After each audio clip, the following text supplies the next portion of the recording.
I'm back with Alison Mckenzie, who just read a sample from The Blacksmith's Bride. And there are so many beautiful, fun historical romance things that we love in this scene that you just read. There's the hero who's just so in love, there's the marriage of convenience, there's the kind of idea that you don't deserve the love you want because how could you possibly? So you can't admit that you love her.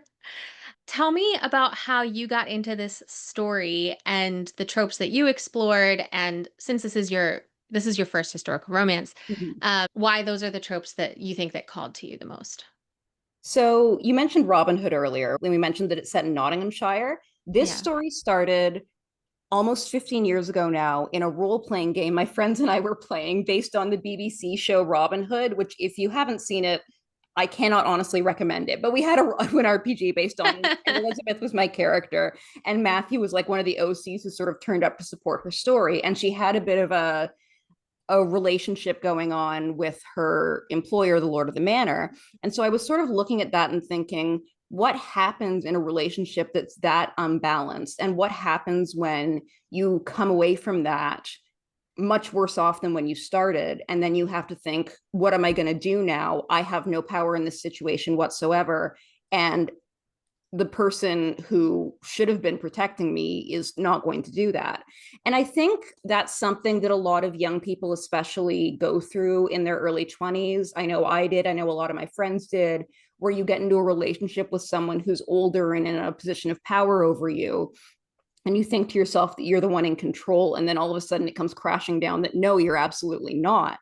And sort of what I wanted to explore with this book was the aftermath of that, what happens when you're processing the sort of the wreckage after a relationship like that happens. And then I wanted to give my character a sort of soft place to land while she's processing this. And that's where Matthew comes in. And I also wanted to, and part of this is just the Robin Hood of it all, but part of it is also just a narrative thing that's always interested me, is how we live in systems that are not stacked in our favor. So I mentioned in the blurb that a few years before this book is set, there was the Peasants' Revolt, which was England's first working class uprising, when the peasants of England actually tried to overthrow the government, and it failed. But it is in the air now that these characters are thinking something could change. We don't have to live like this. This is something better than this is possible. So I sort of wanted to capture that feeling of maybe things could get better. Maybe we have the possibility of the life we want instead of the one we've always assumed we have to have.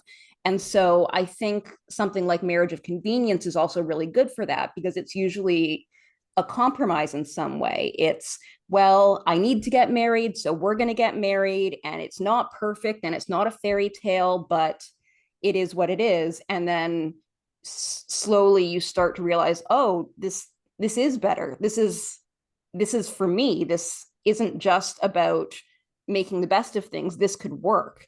I find relationships in fiction really interesting when it is the characters sort of putting that work in of, what does a good relationship look like? What does it look like for us to live with each other? And that's why I really love this trope and why I was drawn to it for my first book. Yeah, I love that. I personally find there to be so much resonance between the metaphor of the marriage or whatever the romantic relationship is and political systems. Mm-hmm. I think I am drawn to that in my own work, and I'm drawn to it. I think it's one of the reasons why historical romance is It's the really heart of the interesting. genre. It's women saying, how do I navigate this system that wasn't built for me? And how do I carve out a place for myself in it?